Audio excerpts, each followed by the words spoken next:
హరే కృష్ణ. భక్తులందరికీ స్వాగతం. ఇవాళటి భగవద్గీత క్లాస్కి ప్రార్థనతో మొదలు పెడదాము. అందరూ కూడా నాతో పాటు ప్రార్థించండి. దయచేసి వీడియో ఆన్ చేసి క్లాస్ వినడానికి ప్రయత్నించండి ప్లీజ్. ఓం నమో భగవతే వాసుదేవాయ. ఓం నమో భగవతే వాసుదేవాయ. ఓం నమో భగవతే వాసుదేవాయ. ఓం అజ్ఞానతిమిరాంధస్య జ్ఞానాంజనశలాకయా చక్షురున్మిళితం యేన తస్మై శ్రీగురవే నమః. నమో విష్ణుపాదాయ కృష్ణప్రేష్ఠాయ భూతలే శ్రీమతే భక్తివేదాంత స్వామిన్నితి నామినే. నమస్తే సారస్వతే దేవే గౌరవాణి ప్రచారిణే నిర్విశేష శూన్యవాది పాశ్చాత్య దేశతారిణే. జయ శ్రీ కృష్ణ చైతన్య ప్రభు నిత్యానంద శ్రీ అద్వైత గదాధర శ్రీవాసాది గౌరభక్త వృంద. హరే కృష్ణ కృష్ణ కృష్ణ హరే హరే హరే రామ రామ రామ హరే హరే. హరే కృష్ణ. భక్తులందరికీ స్వాగతం ఇవాళ భగవద్గీత క్లాస్కి. అయితే చాలా రోజుల తర్వాత మనము భగవద్గీత క్లాస్ చేసుకుంటున్నాము. సో సంభావన అనవైలబిలిటీ వల్ల మనం గత 2-3 వారాలు చేయలేకపోయాము. సో మనము చర్చిస్తున్న అధ్యాయము 10వ అధ్యాయము భగవత్ విభూతి యోగము. దాని గురించి మనం చర్చిస్తున్నాం. ఇంకా మనం చతుశ్లోకి భగవద్గీత అంటే 10వ అధ్యాయంలో 11వ శ్లోకం వరకు మనం కంప్లీట్ చేసామన్నమాట. సో మనం మళ్ళీ రీస్టార్ట్ చేసే ముందు చిన్నగా రివిజన్ చేసుకుందాము. కరెక్ట్, ఎందుకంటే చాలా గ్యాప్ వచ్చింది కాబట్టి. సో 10వ అధ్యాయము ఉద్దేశం ఏంటి? భగవంతుడు, మనందరం కూడా ఈ భౌతిక జగత్తులో ఉన్నాం. కరెక్ట్. సో భౌతిక జగత్తులో ఉండి కూడా భగవంతుడి యొక్క అవగాహన మనం ఎలా పొందొచ్చు, ఈ భౌతిక జగత్తులో ఉండేటటువంటి వస్తువుల ద్వారా, వ్యక్తుల ద్వారా, విషయాల ద్వారా అనేది ఈ అధ్యాయంలో చెప్తున్నారు. అంటే భగవద్ విభూతి. తో విభూతి అని ఏంటి? అనేక ఐశ్వర్యాలు. కరెక్ట్. సో భగవంతుడి దగ్గర అనేక ఐశ్వర్యాలు ఉన్నాయి, అనేక విభూతులు ఉన్నాయి. ఎవరైనా చెప్తారా? ఒక ఐశ్వర్యం పేరు చెప్పండి. 6 ఐశ్వర్యాలు ఉంటాయి జనరల్గా. అందం, షడైశ్వర్యాలు ప్రభుజీ. షడైశ్వర్యాలు. సో అందము, బలము, జ్ఞానము, వైరాగ్యము, యశస్సు, ధనము. కరెక్ట్. ఈ 6 ఐశ్వర్యాలు ఉంటాయి. సో ఈ 6 ఐశ్వర్యాల పట్ల మనందరికీ ఒక రకంగా మీరు చూస్తే సహజమైనటువంటి ఆకర్షణ ఉంది ఈ లోకంలో. కరెక్ట్. అందమైన వ్యక్తి కనిపించగానే ఆ వ్యక్తితో మాట్లాడాలి, కలవాలి, టైం స్పెండ్ చేయాలనే ఫీలింగ్ వస్తుంది. ధనవంతుడిని చూడగానే అటువంటి ధనం నాకుంటే బాగుండేది అనే ఫీలింగ్ వస్తుంది. రైట్. జ్ఞానవంతుణ్ణి చూస్తే కూడా మనకి ఎలా అనిపిస్తుంది? అరే, ఇంత జ్ఞానం నాకుంటే ఎంత బాగుండేది. రైట్. సో ఆ విధంగా ఈ అన్ని విభూతుల పట్ల సహజమైన ఆకర్షణ మనకి ఉంది. సో భగవంతుడు ఏం చెప్తున్నారంటే, అరే ఈ లోకంలో ఉండే ఈ విభూతులు, ఈ ఇక్కడ ఉండేటటువంటి వ్యక్తులలో ఏదైతే కనిపిస్తుందో అది చిన్న అంశం మాత్రమే. శాంపుల్ అంటారు కదా, ఆ విధంగా. సో నిప్పుకి ఇంకా నిప్పు కణానికి ఎంత తేడా ఉంటుంది? నిప్పు కణం అంటే ఇంతే, నిప్పు పెద్దది. సో అదేవిధంగా భగవంతుడు ఏమంటున్నారంటే అదంతా కూడా వచ్చింది నా నుండే. రైట్. సో ఈ విధంగా ఈ లోకంలో ఉండే విభూతుల ద్వారా కూడా మనకు భగవంతుడి స్మరణ రావచ్చు. ఆ స్మరణ ఎలా రావాలి అనేది చెప్పడానికే ఈ 10వ అధ్యాయం చెప్తున్నారనమాట. అందుకనే దీన్ని విభూతి యోగము అని చెప్పారు. సో మనం చూసాము మొట్టమొదటి శ్లోకంలో భగవంతుడు ఏం చెప్తున్నారు అక్కడ, నా యొక్క అసలైన అస్తిత్వం ఏదైతే ఉందో అది మంచి మంచి వాళ్ళకే తెలియదు. ఫర్ ఎగ్జాంపుల్ దేవి దేవతలకు కూడా నా అసలైన అస్తిత్వం తెలీదు. నమే విదుహు సురగణా ప్రభవం న మహర్షయ అహం ఆదిర్హి దేవానాం మహర్షీణాం చ సర్వశః. అహం ఆదిర్హి దేవానాం, నేనే ఆది దేవుణ్ణి, నాకంటే ముందు ఏదీ లేదు, నేను శాశ్వతము, నా తర్వాతే అంతా సృష్టి జరిగింది. కరెక్ట్. ఎందుకంటే బ్రహ్మదేవుడు ఆ విష్ణువు నుండి వస్తారు, దాని తర్వాత బ్రహ్మదేవుడి నుండి ఇతర దేవి దేవతలందరూ కూడా ఇంకా ప్రజాపతులు వస్తారు, మనువులు వస్తారు, మనందరం కూడా అదే లైన్లో వచ్చామన్నమాట. సో దాని అర్థం ఏంటి? ఆదిర్హి దేవానం, నేనే అందరికంటే ఆదిని అని చెప్పారు. కానీ ఈ విషయము నమే విదుహు సురగణాహ, సురగణులు ఎవరైతే ఉన్నారో 33 కోట్ల దేవి దేవతలు ఉన్నారు, కరెక్ట్, వాళ్ళకు కూడా నా గురించి పూర్తిగా తెలియదు. అంటే వాళ్ళకు తెలియదని కాదు, పూర్తిగా తెలియదు. భగవంతుణ్ణి పూర్తిగా అర్థం చేసుకోవడం ఎవరికి సాధ్యమో కాదు. ఒక చోట ఇలా చెప్పారనమాట, ఓ కృష్ణ, మీ గురించి పూర్తిగా ఎవరికి తెలుసో తెలుసా? మీకు మాత్రమే తెలుసు అని చెప్పారు. అంటే వేరే ఎవరికి తెలియడం సాధ్యము కాదు. ఎంత శుద్ధ భక్తులైనా పర్వాలేదు, కానీ భగవంతుని పూర్తిగా అర్థం చేసుకోలేము. ఎందుకంటే భగవంతుడు అన్లిమిటెడ్, తన లీలలు తన ఐశ్వర్యాలు అన్లిమిటెడ్. సో ఒక 4-5 మనం అర్థం చేసుకున్నామా, అక్కడ 3 సృష్టింపబడ్డాయి ఇంకా.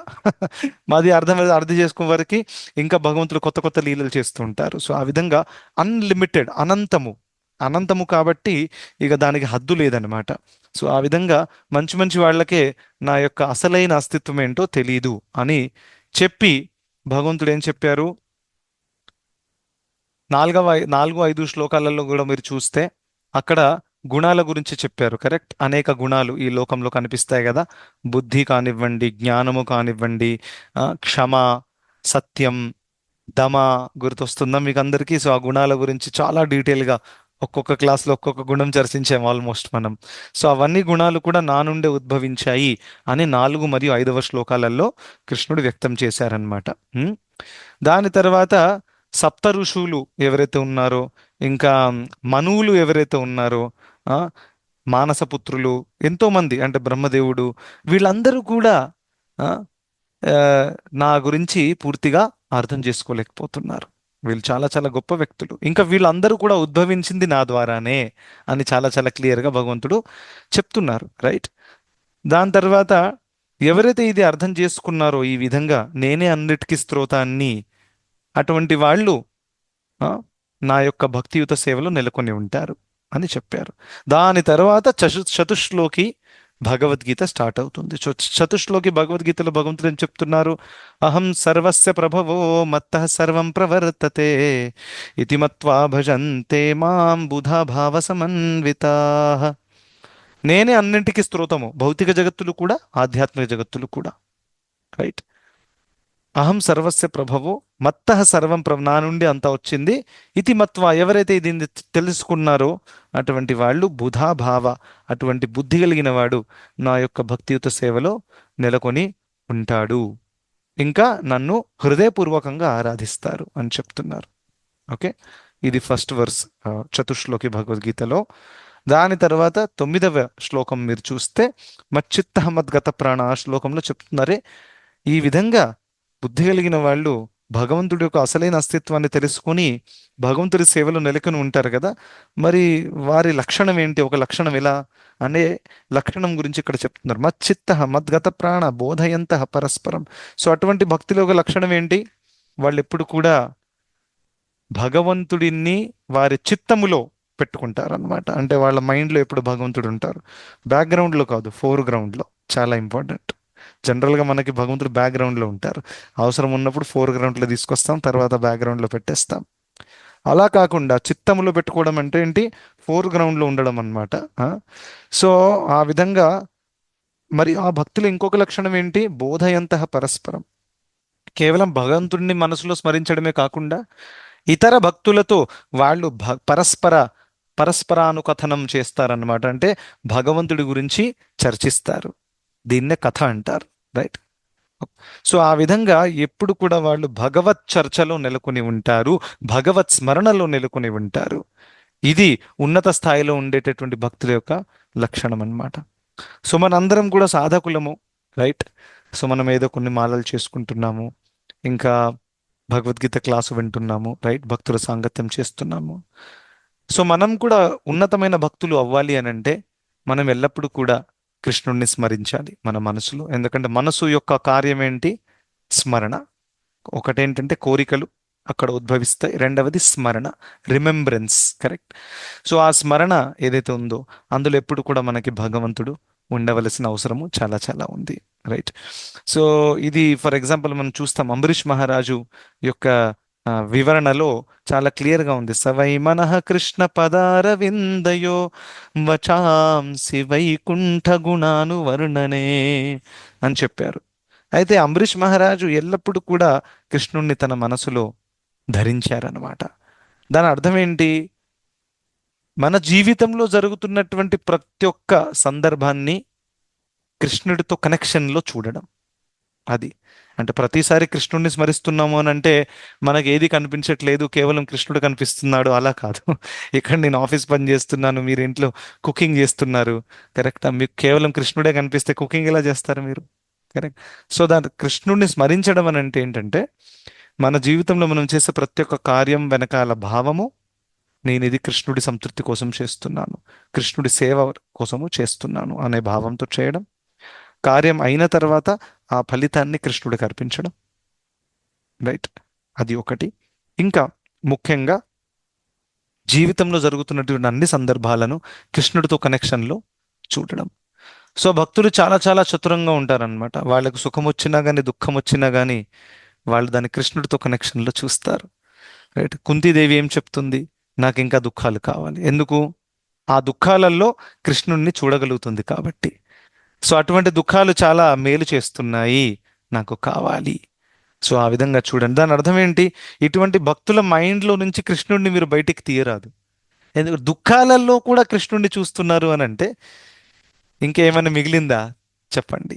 కరెక్ట్. ఎందుకంటే జనరల్గా మనకి మంచి సుఖం కలిగినప్పుడు మనం భగవంతుడిని స్మరిస్తాం. థ్యాంక్ యూ కృష్ణ, నేనెంత కోరుకున్నాను, మీరు నా ఆశ తీర్చారు, చాలా బాగా అనిపిస్తుంది, నాకు తగినటువంటి జాబ్ దక్కింది, లేకపోతే కూతురు పెళ్ళి అయిపోయింది, పిల్లోడికి ఐఐటి సీట్ వచ్చేసింది, వాట్ ఎవర్ ఇట్ ఇస్. ఏదైనా మంచి సందర్భం ఉంటే మనం భగవంతుని స్మరిస్తాం. కానీ చెడు సందర్భం ఉన్నప్పుడు జనరల్గా భగవత్ స్మరణ తగ్గిపోతుంది, ఇంకా టెన్షన్ యాంగ్జైటీ పెరిగిపోతుంది. ఏమవుతుందో నెక్స్ట్, ఏమైపోతానో నేను, అది ఇది అది ఇది అని టెన్షన్లోకి వచ్చేస్తాం. సో ఒక ముఖ్యమైన పాయింట్ మనం గమనించాలి. రూపాయల వరకు మంచి పాయింట్ చెప్పారు. ఇది కొంచెం హెవీ అవ్వచ్చు, కానీ వినండి కేర్ఫుల్గా. ఎప్పుడైతే మనకు విచలన కలుగుతుందో దాని అర్థం ఏంటి? మనం కృష్ణుడిని మర్చిపోయాం. That's it. ఒక్క స్టేట్మెంట్లో చెప్పేశారు Prabhupada. If you are feeling morose, it means you have forgotten Krishna. That's it. దాని అర్థం ఏంటి? ఎవరైతే ఎల్లప్పుడూ భగవత్ స్మరణలో ఉంటారో వాళ్ళకి విచలన పడే, లేకపోతే ఏదో టెన్షన్ పడే అవకాశమే లేదు. ఎందుకంటే వాళ్ళు అన్నిట్లో కృష్ణుణ్ణి చూడగలుగుతున్నారు కాబట్టి. ఎందుకంటే భక్తులకు తెలుసు, అరే ఈ భౌతిక జగత్తు తాత్కాలికము, ఇక్కడ ఏది పర్ఫెక్ట్గా లేదు. సో ఎందుకు పర్ఫెక్షన్ ఎక్స్పెక్ట్ చేయాలి? పక్కన పెట్టేస్తారు. ఇంకా నాకు కొన్ని దుఃఖాలు కలుగుతున్నాయి, సరే నా పూర్వకర్మల వల్ల నాకు దక్కుతున్నాయి, కరెక్టా? ఇందులో కృష్ణుడు ఏం చేశారు? కరెక్ట్. ఇంకా నా శిక్షను తగ్గించారు, ఇంకా ఎప్పుడో చచ్చిపోయేవాడిని, ఆ? మెడ కట్టేయేది కానీ కాలు ఇరిగిపోయింది అంతే, కరెక్టా కాదా? సో ఆ విధంగా కృష్ణుడు ఎంతో కరుణతో నన్ను ఇప్పటిదాకా మెయింటైన్ చేశారు, ఇప్పటిదాకా నన్ను ఉంచారు. ఇంకా అందరికంటే మేలు, రైట్, ఏంటంటే నాకు మంచి భక్తుల సాంగత్యం ఇచ్చారు. ఈ కలియుగంలో ఎన్ని పాపాలు జరుగుతున్నాయి, ఎంత కలుషితమైనటువంటి వాతావరణం ఉంది చూడండి ఒక్కసారి తిరిగి. అటువంటి కలియుగంలో నాకు భగవద్భక్తుల సాంగత్యము, భక్తుల యొక్క సేవ చేసే అవకాశము, క్లాసు వినగలిగే అవకాశము, మంగళారతి అటెండ్ చేసే అవకాశము, అంత ఈజీగా రాదు ఇదంతా కూడా. ఇది నాకు కలిగించా కృష్ణ. ఇంకా కూడా నేను ఏడిస్తే నేను నిజంగా నేను మూర్ఖుడిని, కరెక్ట్. ఇంత మీరు ఇచ్చిన తర్వాత కూడా నేను ఒకవేళ మీ దగ్గరకు వచ్చి నాకు ఇది తగ్గిపోయింది అది తగ్గిపోయిందని కంప్లైంట్ చెప్తే నాకంటే పెద్ద మూర్ఖుడు ఉండడు అని భక్తులు భావిస్తారు. ఈ భావం చాలా చాలా ఇంపార్టెంట్ అనమాట. సో ఈ విధంగా అన్నిట్లో కృష్ణుడిని చూడడం అనేది ఇది ఉన్నత స్థాయిలో ఉండేటటువంటి భక్తుల యొక్క లక్షణం. సో ఇది ఎప్పుడు ఎల్లప్పుడూ భగవంతుని స్మరించడం అంటే దీని అర్థం ఇదే, అన్నిట్లో కృష్ణుడిని చూడడం. కరెక్ట్. మనం ఒక కార్యం చేయాలనుకున్నాము, సక్సెస్ అవ్వలేదు. సో సక్సెస్ అవ్వలేనప్పుడు దీంట్లో కృష్ణుని ఎలా చూస్తాం? ఎవరు చెప్తారు? అది అంటే ఇంకా, హరే కృష్ణ ప్రభుజీ, హరే కృష్ణ. ఇంకా మంచిది మన కోసం వెయిట్ చేస్తుంది కావచ్చు ప్రభుజీ. అది మ్మ్. సక్సెస్ అవ్వలేదు, దానికంటే పెద్దదేదో మనకు వెయిటింగ్ లో ఉంది కావచ్చు. ఎస్, అలా చేస్తే కాస్త తగ్గుతుంది టెన్షన్ కానీ బాధ కానీ. కరెక్ట్. సో సో ఇంకా వాస్తవం, మళ్ళీ ముందరికి వెళ్ళడానికి అవకాశం ఎక్కువగా ఉంటుంది. కరెక్ట్. సో భక్తులు ఈ విధంగా చూస్తారనమాట. ఒకవేళ ప్లాన్ ఏ వర్కౌట్ అవ్వలేదంటే కృష్ణుడి దగ్గర నా కోసం ప్లాన్ బి కూడా ఉంది. సో బహుశా ఆ ప్లాన్ ఇస్తారేమో నాకు. కరెక్ట్, ఆ భావంలో భక్తులు చూస్తారు. ఇంకో భావం కూడా ఉండొచ్చు, ప్లాన్ ఏ వర్కౌట్ అవ్వలేదంటే బహుశా నా దగ్గర అంత ఇప్పుడు అంత పరిపక్వత ఇంకా లేదు. సో ఆ పరిపక్వత వచ్చే వరకు కృష్ణుడు బహుశా నాకు ఇది ఇవ్వరు. ఆ భావం అంటే అన్నిట్లో కృష్ణుడు కృష్ణుడు కృష్ణుడు. చూడండి, దీన్నే ఒక నిజీ సంబంధం అంటే ఏంటి? నిజీ సంబంధం అంటే అన్నిట్లో ఆ వ్యక్తి గుర్తొస్తాడు మనకి. ఈ లోకంలో ఉంటాయి కదా నిజీ సంబంధాలు, హస్బెండ్ వైఫ్ నిజీ సంబంధం ఉంటుంది. ఆ, సో ఆ విధంగా తల్లికి ఇంకా పుత్రుడికి కూడా నిజీ సంబంధం ఉంటుంది, క్లోజ్ సంబంధం, పర్సనల్ రిలేషన్షిప్. రైట్. సో ఆ విధంగా ఆమ్, భగవంతుడికి భక్తుల మధ్య కూడా చాలా చాలా ఒక నిజీ సంబంధం ఉంటుంది, పర్సనల్ రిలేషన్షిప్. సో అందులో అన్నిట్లో కూడా భగవత్ స్మరణ రావడం అనేది చాలా చాలా సహజం అన్నమాట. సో ఇది ఎల్లప్పుడూ భగవంతుని స్మరించడం అంటే దీని అర్థం అది. దాని తర్వాత పదవ అధ్యాయం 10వ శ్లోకంలో, ఇప్పుడు ఇది 10వ శ్లోకంలో తేషాం సతతయుక్తానాం భజతాం ప్రీతిపూర్వకం.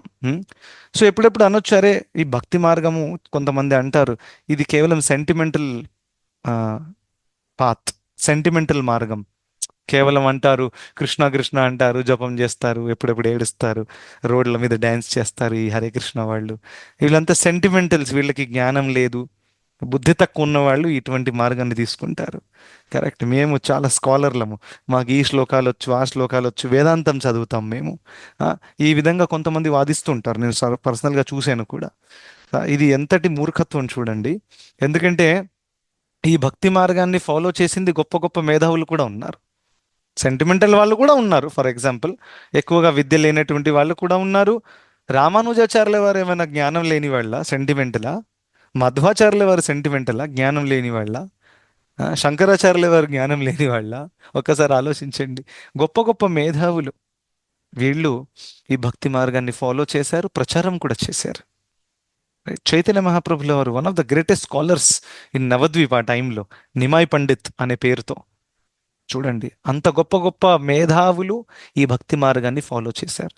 దాని అర్థం ఏంటి? ఈ భక్తి మార్గం అనేది సెంటిమెంటల్ పాత్ కాదు. సెంటిమెంటల్ అయ్యి ఉంటే కేవలము దీంట్లో ఎటువంటి జ్ఞానము లేదు, లాజిక్ లేదు, తత్వము లేదు అని అంటే ఇందులో అందరూ మూర్ఖులే అయి ఉండాలి. కరెక్ట్. ఎటువంటి జ్ఞానం లేని వాళ్ళు, ఎటువంటి పని పాట లేని వాళ్ళు, ఏదో టైంపాస్, అటువంటిది కాదు. గొప్ప గొప్ప ఆస్తులు అంతస్తులను త్యాగం చేసి పెద్ద పెద్ద ఐఐటియన్స్ బ్రహ్మచారులు అయ్యారు ఇస్కాన్లో. ఇదేమైనా మామూలు విషయమే అండి? తల్లిదండ్రులేమో మా వాడికి ఐఐటిలో సీట్ రావాలని కష్టపడుతుంటే వీళ్ళు ఐఐటిలో గోల్డ్ మెడల్ తీసుకొని బయటకు వచ్చి బ్రహ్మచారిగా జాయిన్ అవుతున్నారు. ఇది ఎంత గొప్ప మార్గం అయి ఉంటే వాళ్ళకి అంత గొప్ప సంకల్పం వస్తుంది ఒకసారి. ఎందుకంటే ఇది త్యజిస్తే, ఈ బ్రహ్మచారి జాయిన్ అవ్వకుండా అమెరికాకి వెళ్తే కోట్ల రూపాయలు సంపాదించవచ్చు కూర్చొని. అయినా కానీ అది వదిలేసారు. దాని అర్థం ఏంటి? ఈ మార్గము ఆ కోట్ల రూపాయల కంటే విలువైనది ఏదో ఇస్తుంది. కరెక్ట్. సో అందుకనే ఖచ్చితంగా లాజికల్గా మనం అర్థం చేసుకోవచ్చు ఉన్నతమైన మార్గము. కానీ ఇందులో ఒక విషయం ఉంది. ఏంటి? మనం ఇనీషియల్ స్టేజ్లో ఫాలో చేస్తున్నప్పుడు మనకు బహుశా పూర్తి జ్ఞానం లేకపోవచ్చు. అది మనం చిన్న జ్ఞానంతో స్టార్ట్ చేసాం, ఏదో అక్కడెక్కడ క్లాస్ నడుస్తుందంట వాసవి కాలనీలో, వెళ్ళి చూద్దాము అని చాలామంది వస్తారు. అలా అక్కడ పూర్తిగా భగవద్గీత జ్ఞానం లేదు. మరి అటువంటి వాళ్ళు కూడా భక్తులు ఎలా ఎదుగుతారు? ఇలా ఎదుగుతారంటే కృష్ణుడు మంచి ఫార్ములా చెప్పారు, అందరు గుర్తుపెట్టుకోండి.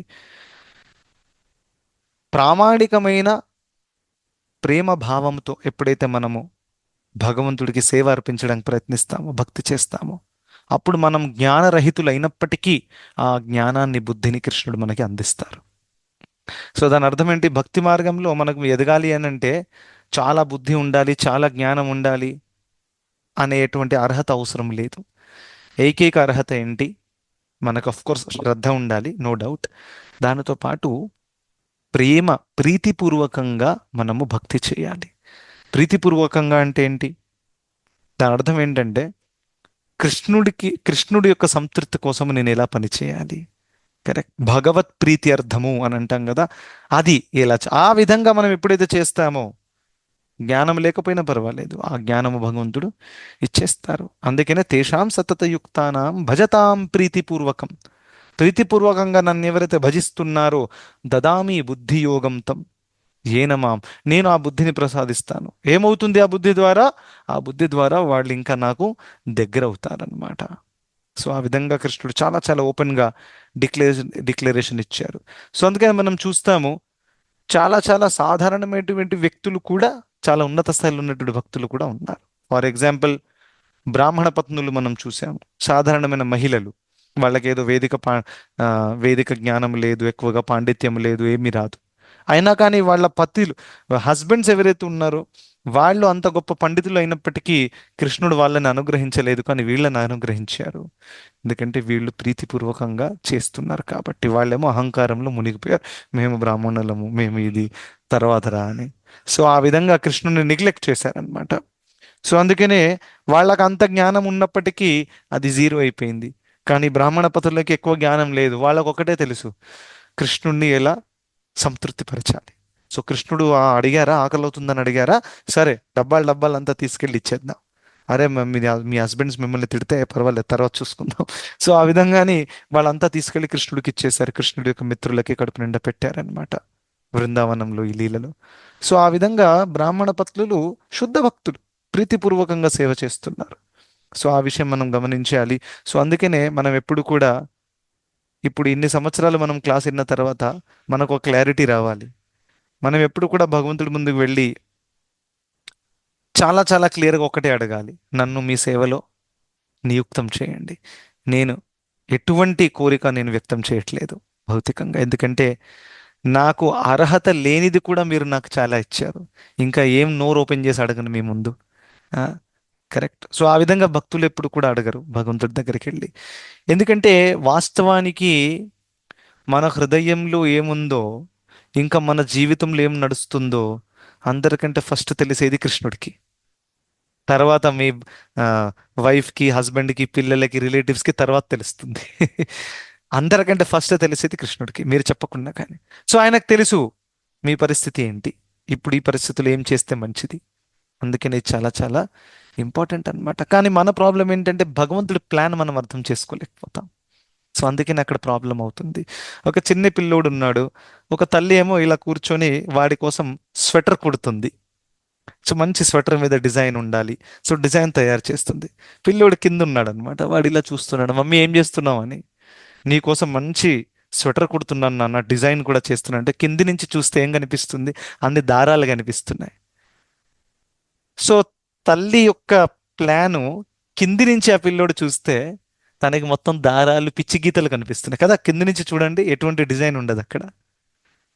ఏంటమ్మా నువ్వు అంత పిచ్చి గీతలు చేస్తున్నావు, ఇంకా నా కోసం స్వెటర్ అంటున్నావు అని ఈ పిల్లోడు అనుకుంటున్నాడు. మరి ఆ పిల్లోడిని తల్లి ఇలా తీసుకొని మీద కూర్చోబెట్టి, ఇక్కడి నుంచి చూడు నాన్న అని చెప్తే అప్పుడు పిల్లోడు, ఆ ఎంత అద్భుతమైన design mummy, thank you so much అని చెప్తున్నాడు. ఎందుకంటే కృష్ణుడి దృష్టితో మనం చూడట్లేదు, మీద నుంచి మన కింది మన దృష్టి నుంచి చూస్తున్నాం ఇలా. సో కృష్ణుడి యాంగిల్లో మనం చూస్తే మీది నుంచి, అప్పుడు మనకు కంప్లీట్ పిక్చర్ ఏర్పడుతుందన్నమాట. సో అందుకనే ఒక విషయం గమనించాలి. కానీ ప్రాబ్లం ఏంటంటే, ఇప్పుడు తల్లి పిల్లవాడి ఉదాహరణలో ఆ పిల్లోడు మీదికెచ్చి ప్లాన్ చూడొచ్చు తల్లి దగ్గర కూర్చొని. కానీ మన ప్రాబ్లం ఏంటంటే మనం ఆ ప్లాన్ చూడరాదు. ఒకవేళ కృష్ణుడు తలుచుకుంటేనే మనం చూడగలుగుతాం, లేకపోతే లేదు. కానీ ఒక విషయం మాత్రం ఖచ్చితం, ప్లాన్ మాత్రం ఉంది, అది కూడా మంచి ప్లాన్. కరెక్ట్. ఇప్పుడు తల్లి పిల్లోడి కోసం ఏది చేసినా మేలు కోసమే చేస్తుంది. స్వెటర్ కుట్టడం కానివ్వండి, వంట చేసి టిఫిన్ తయారు చేసి ఇస్తుంది, స్కూల్ బ్యాగ్లో బుక్స్ పెడుతుంది, వాడి బట్టలు ఉతుకుతుంది. కరెక్టా. ఏ కార్యమైనా కానివ్వండి, పిల్లోడు బహుశా అర్థం చేసుకోలేకపోవచ్చు, కానీ తల్లి మాత్రం ఒకే ఒక ఇంటెన్షన్ ఉంటుంది, ఏ విధంగా వీడు సుఖంగా ఉండాలి అని. కరెక్ట్. అందరి తల్లులకి, తండ్రులకి ఈ అనుభూతి ఉంది. అటువంటి భావమే కృష్ణుడికి వారి యొక్క భక్తుల పట్ల ఉంటుందన్నమాట. సో ఇది అందరికంటే పెద్ద ఆశ్వాసన మనకి. ఆ, ఎందుకంటే ఈ లోకంలో అంత సంతృప్తి, అంత ప్రేమని ఇచ్చే వ్యక్తి ఇప్పటిదాకా పుట్టలేదు, కేవలం కృష్ణుడే. ఎందుకంటే ధ్రువ మహారాజు, మీకు అందరికీ తెలుసు, ఎప్పుడైతే వదిలేసి వెళ్ళిపోమని సునీతి చెప్పింది. కరెక్ట్. వదిలేసి వెళ్ళిపో అంటే, నీకు ఇంత అవమానం జరిగింది, ఇంకా నాకు బ్రహ్మదేవుడి కంటే పెద్ద రాజ్యం కావాలని చెప్పినప్పుడు సునీతి ఏమనింది, నువ్వు అడవిలోకి వెళ్ళి విష్ణుమూర్తిని ఇది చెయ్యి, ఆరాధన చెయ్యి, అప్పుడు ఆయన నీ కోరిక తీరుస్తారు అని చెప్పినప్పుడు ఇంకో విషయం కూడా చెప్పింది. ఏమంటే, నేను మీ తల్లిని. కరెక్ట్. ఎందుకంటే ఈ ఉదాహరణ చూడగానే మనకు అనిపారు, ఒక కన్న తల్లి ఇలా పంపిస్తుందా పిల్లోడిని అడవిలోకి? ఆ? ఇది చాలా చాలా విచిత్రమైన విషయం. ఇది వినగానే మనకి డౌట్ రావాలి యాక్చువల్గా. కానీ సునీతి ఏమని చెప్తుందంటే, ఒక వందల వేల తల్లుల యొక్క ప్రేమ ఆ విష్ణువు నీకు ఇవ్వగలుగుతాడు. నేను ఒక చిన్న సాధారణమైన తల్లిని. కరెక్ట్. సో అందుకే నేను ఆయన దగ్గరికే వెళ్ళు, నా దగ్గర ఎటువంటి సొల్యూషన్ లేదు. సో ఆ విధంగా తల్లి కూడా పిల్లోడికి భక్తి మార్గం చూయించింది. తద్వారా ధ్రువ మహారాజు భగవద్ధామానికి వెళ్ళాడు, తల్లి కూడా భగవద్ధామానికి వెళ్ళింది. తల్లి అంత గొప్ప భక్తురాలు అని ఎక్కడ కూడా వర్ణన లేదు. తను మంచి ధర్మపరాయణురాలని ఉంది, కానీ చాలా భక్తి చేసింది, తపస్సు చేసిందని లేదు ఎక్కడ కూడా. అది చేసింది ధ్రువ మహారాజు. కరెక్ట్. సో ఉన్నత స్థాయిలో ఉన్నది ధ్రువ మహారాజ్ తర్వాత, శుద్ధమైన తర్వాత. కానీ తన యొక్క కోరిక వల్ల ఈ తల్లి కూడా భగవద్ధామానికి వెళ్ళిపోయింది. రైట్. సో దాని అర్థం ఏంటి? ఈ లోకంలో సంబంధాల ద్వారా ఏ సంతృప్తి అయితే మనం వెతుకుతున్నామో, ఆ సంతృప్తి ఎప్పుడు కూడా మనకి రాదు రాదు రాదు. ఈ విషయం మనం స్టాంప్ కొట్టేసి స్వీకరించాలి. ఎంత తొందరగా స్వీకరిస్తే అంత మనశ్శాంతి మనకు కలుగుతుంది. సో దాని అర్థం ఏంటి? సంబంధాలు వదిలేద్దామా ప్రభుజీ? ఆ, అలా కాదు. మనం గుర్తుపెట్టుకోవాలి. ఎందుకంటే ఇక్కడ ఉండే వాళ్ళందరిలో దోషాలు ఉన్నాయి. ఎవరు పర్ఫెక్ట్ కాదు. కరెక్ట్. సో ఇప్పుడు నన్ను పెంచి పెద్ద చేసినటువంటి తల్లిదండ్రులే నాతో పాటు శాశ్వతంగా ఉండలేదు. అందరూ ఒకరోజు వెళ్ళిపోవాలి.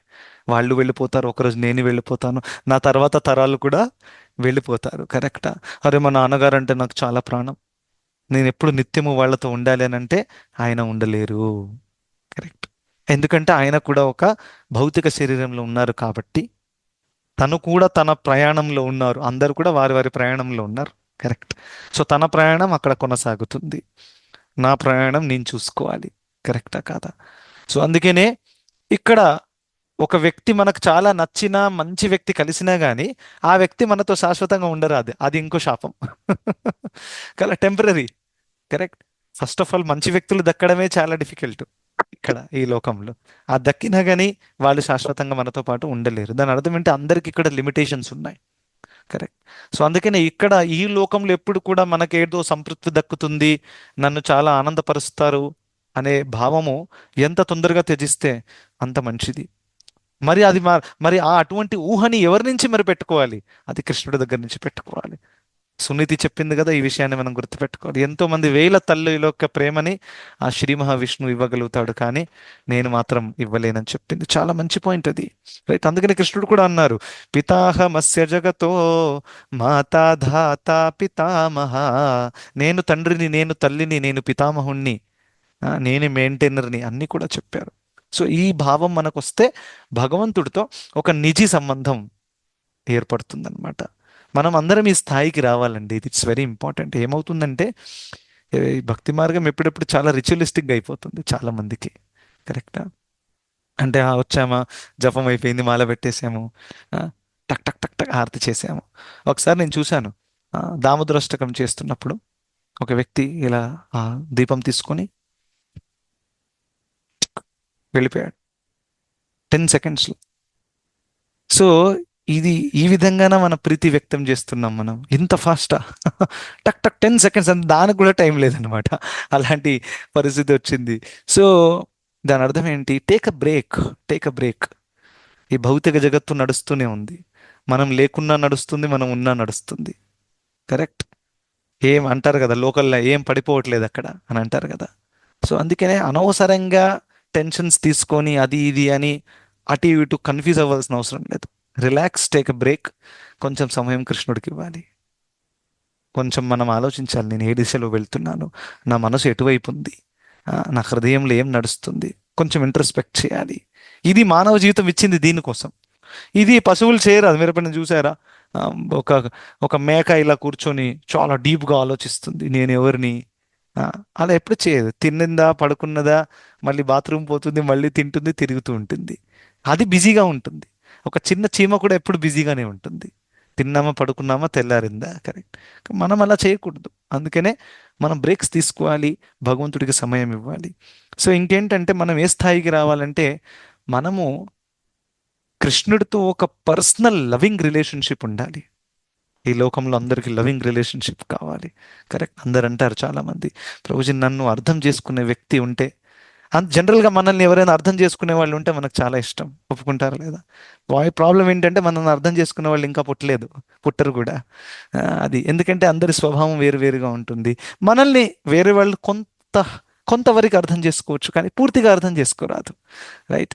సో అటువంటి వాళ్ళు ఉండరు కూడా. సో అందుకనే మనము ఆ, కృష్ణుడి పట్ల ఆ యొక్క ప్రేమని పెంపొందించుకొని ఆ సంబంధాన్ని మనము డీప్ చేసుకుంటే, అది ఎలా అంటే ఇప్పుడు ఏ విధంగా మన కన్న కొడుకు మీద ఎటువంటి భావం మనకు ఉంటుంది, ఆ తన స్మరణ ఎంత మనకు ఉంటుంది, ఆ స్థాయిలోకి మనకి కృష్ణుడితో కూడా ఆ సంబంధం రావాలన్నమాట. అప్పుడే మనం ఎదుగుతున్నట్టు లెక్క. లేకపోతే రిచువలిస్టిక్ అవ్వకూడదు. చాలా మంది చూడండి ఈ లోకంలో మందిరాలకు వస్తారు, కరెక్టా? దాని తర్వాత గోవింద, దాని తర్వాత ఎప్పుడు మళ్ళీ భగవత్ స్మరణ రాదు. కష్టాలు వచ్చినప్పుడు వస్తాయి అంతే. కరెక్ట్.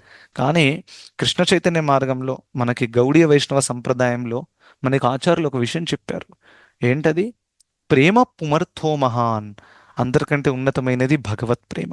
సో భగవత్ ప్రేమ అంటే స్మరణ ఉంటుంది, ఒక నిజీ సంబంధం ఉంటుంది. మనం డైరెక్ట్గా కృష్ణుడిని ఫిజికల్గా యాక్సెస్ చేయలేకపోవచ్చు. దట్ ఈస్ కరెక్ట్, మనం ఒప్పుకోవాలి. ఆ, కానీ అదే కృష్ణుడు నామం రూపంలో ఉన్నారు, అదే కృష్ణుడు గ్రంథం రూపంలో ఉన్నారు. కరెక్ట్. అదే కృష్ణుడి సేవ భక్తుల సేవ రూపంలో ఉంది. సో కృష్ణుడు మనకి యాక్సెసిబుల్గా ఉన్నారు. సో ఆ విధంగా మనం ఏదో ఒక రకంగా ఒక పర్సనల్ రిలేషన్షిప్ బిల్డ్ చేయాలి కృష్ణుడితో. కరెక్ట్. సో అలా చేస్తే అప్పుడు ఏమవుతుందంటే ఆ వ్యక్తి కంప్లీట్గా, ఏమంటారు దాన్ని, ఆ, ఈ పూర్తిగా త్రిగుణాల నుండి అతీతుడైపోతాడు, ఇంకా త్రివిధ తాపాల నుండి కూడా అతీతుడైపోతాడు. ఎంత మనం కృష్ణుడికి దగ్గర అవుతామో అంత మనము ఈ లోకం నుండి ఇలా పైకి ఎదుగుతామన్నమాట. సో అలా అప్పుడు ఈ దుఃఖాలు, క్లేశాలు, ద్వంద్వాలు ఇవన్నీ కూడా మనకు ఎటువంటి మన లెక్కలో ఉండవన్నమాట. సో ఆ స్థాయికి మనం రావడానికి ప్రయత్నించాలి. రైట్. సో అది ప్రీతిపూర్వకమైన భక్తి. రైట్. 10th 10వ శ్లోకం. 11వ శ్లోకంలో కృష్ణుడు ఏం చెప్పారు? సరే ప్రీతిపూర్వకంగా చేస్తున్నారు, ఓకే, మరి కొంచెం అనర్థాలు కూడా ఉన్నాయి కదా నా హృదయంలో. అంటే చూడండి, భావం శుద్ధంగా ఉంది కాబట్టి అనర్థాలు పోయావని రూల్ ఏం లేదు. కరెక్ట్. భావం శుద్ధంగా ఉంది. కరెక్ట్. కానీ అనర్థాలు కూడా ఉండొచ్చు. ఇప్పుడు చిన్నపిల్లోడు ఉంటాడు కదా, వాడికి ఏదైనా సేవ చేయాలని ఉంటుంది. కరెక్ట్. తన దగ్గర సేవ చేసే సామర్థ్యం లేదు. ఒక ఎంత 5 కిలోల బస్తాలు ఇలా మొయ్యాలి, తను ప్రయత్నం చేస్తాడు. దాని అర్థం ఏంటి? భావం శుద్ధంగా ఉంది, మా నాన్నగారి కోసం నేను హెల్ప్ చేయాలి, కానీ సామర్థ్యం లేదు. కరెక్ట్. అదేవిధంగా భక్తి మార్గంలో కూడా ఇంపార్టెంట్ భావము. సామర్థ్యం లేకపోతే సామర్థ్యం భగవంతుడు ఇచ్చేస్తాడు. లోపల అనర్థాలు ఉన్నాయండి, పోవట్లేదు అని అంటే భగవంతుడు తీసేస్తారు అనర్థాలు. కానీ భావం శుద్ధంగా ఉంచుకోవడం చాలా చాలా ఇంపార్టెంట్. కమిటెడ్గా ఉండడం చాలా చాలా ఇంపార్టెంట్.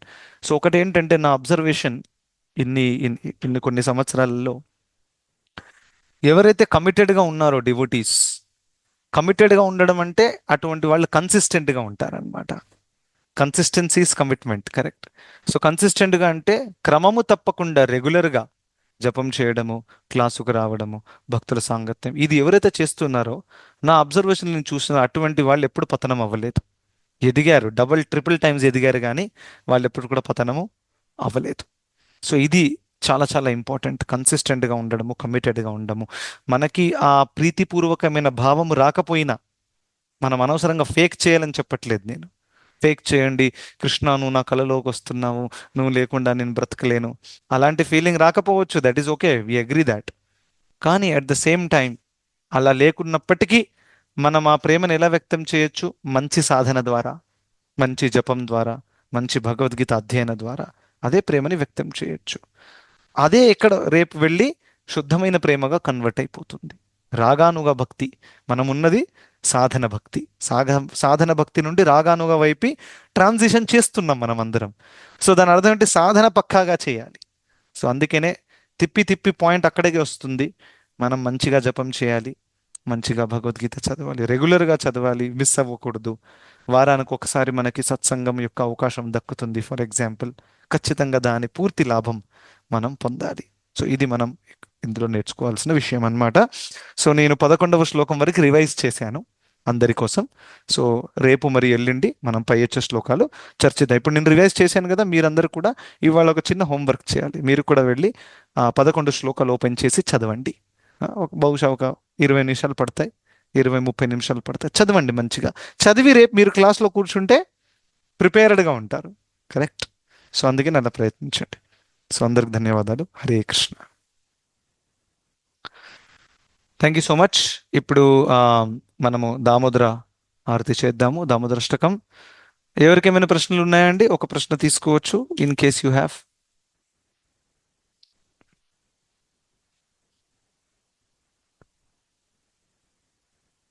హరే కృష్ణ ప్రభుజీ, దండోత్సవం. హరే కృష్ణ, దండోత్పన్న. చెప్పండి మాతాశ్రీ. ప్రభుజీ, ఇప్పుడు మనము అనర్థాలు ఉన్నప్పుడు భావం శుద్ధంగా ఉన్నట్లు అవుతుందా అనేది నాకు కొంచెం డౌట్ గా ఉంది Prabhuji. Yeah yeah see that's a good question. So చూడండి, ఒక విషయం మనం గుర్తుపెట్టుకోవాలి. అనర్థాలు ఉండడము ఆ భక్తుడి యొక్క అశుద్ధమైన భావం యొక్క లక్షణం కాదు ప్రతిసారి. సో 2 కేటగిరీస్ చూడండి. నేను స్క్రీన్ మీద డిస్ప్లే చేసి చూపిస్తాను, ఒకటి మంచిగా ఈజీగా ఉంటుంది అర్థం చేసుకోవడానికి. But I think it's a very good question. చూడండి, whiteboard, I think it is loading. Whiteboard కనిపిస్తుందా మీకు, మైథిలి మాతాజీ? మీ వాయిస్ రావట్లేదు. ఎనీవే, సో ఎవరైనా కన్వర్ట్ చెప్పగలుగుతారా వైట్ బోర్డ్ కనిపిస్తుందా అని? కనిపిస్తుంది Prabhuji. Okay, perfect. Thank you, thanks. Okay, అయితే చూడండి, ఇక్కడ అనర్థాలు లేకపోతే అశుద్ధత ఉన్నాయి. కరెక్ట్. సో ఇది 2 కేటగిరీస్ అన్నమాట ఇందులో. ఒకటి ఏంటంటే, ఒక వ్యక్తికి అనర్థాలు ఉన్నాయి కానీ తను తెలుసుకున్నాడు ఏంటని, నాకు అనర్థాలు ఉన్నాయి, ఇంకా నేను దాన్ని అధిగమించాలి, ఇది మంచిది కాదు, ఇంకా నేను కృష్ణుడి సేవ చేయాలి. ఈ 2వ కేటగిరీ ఎవరు? తన అనర్థాలు ఉన్నాయి అనే బహుశా తనకే తెలీదు, అనర్థాల్లో పూర్తిగా మునిగి ఉన్నాడు, లేకపోతే ఈ అనర్థాలు తొలగించాలనేటటువంటి ప్లాను లేదు. సో ఈ వ్యక్తి దగ్గర ప్లాన్ ఉంది, ఈ వ్యక్తి దగ్గర అవేర్నెస్ ఉందన్నమాట. కరెక్ట్.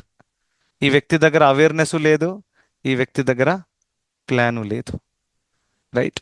సో ఆ విధంగా ఇటువంటి భక్తుల గురించి భగవంతుడు మాట్లాడుతున్నారు. ఎందుకంటే వీళ్ళ దగ్గర ఒక అవేర్నెస్ ఉంది, అరే నాలో ఎంతో అశుద్ధత ఉంది, ఎన్నో అనర్థాలు ఉన్నాయి. ఇంకా ఇటువంటి భక్తుడి యొక్క ప్లాన్ కూడా ఉంది. ప్లాన్ అర్థం ఏంటి? నాలో అనర్థాలు ఉన్నాయి, నేను ఇప్పుడు భక్తి చేయాలి, భక్తి చేయడం ద్వారా అనర్థాలు తొలగిపోతాయి, హరినామం ద్వారా అనర్థాలు తొలగిపోతాయి, కృష్ణుడి సేవ చేయాలి నేను.